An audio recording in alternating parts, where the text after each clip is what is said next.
ডাকসু 2025 যে ইলেকশনটা হয়েছে সেই ইলেকশনটাতে আমরা ইলেকশনের দিন বিভিন্ন জায়গা থেকে আমরা বিভিন্ন ধরনের অভিযোগ শুনেছি, যেমন ক্রস দেওয়া ব্যালট থেকে শুরু করে একটি নির্দিষ্ট প্যানেলের ভিপি প্রার্থী ভোট গণনার সময় তার ভেতরের ছবি ভাইরাল হয়েছে, যেখানে বিভিন্ন অন্যান্য প্যানেলের ভিপি প্রার্থীরা হচ্ছে গিয়ে ভোট কেন্দ্রে ঢুকতে পারেননি।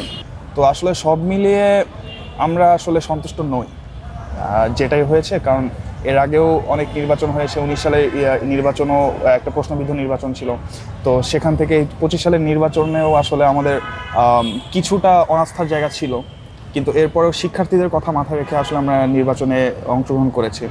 কিন্তু এই ইলেকশনে আসলে একটি নির্দিষ্ট প্যানেল ছাড়া অন্যান্য সকল প্যানেল কিংবা স্বতন্ত্র যারাই দাঁড়িয়েছেন সবার মনে আসলে একই ধরনের সুর আমরা দেখতে পাচ্ছি। আসলে এই ক্ষেত্রে আমি একটা কথাই বলতে পারি যে একজন দুজন ভুল হতে পারে, সবাই তো ভুল হতে পারে না।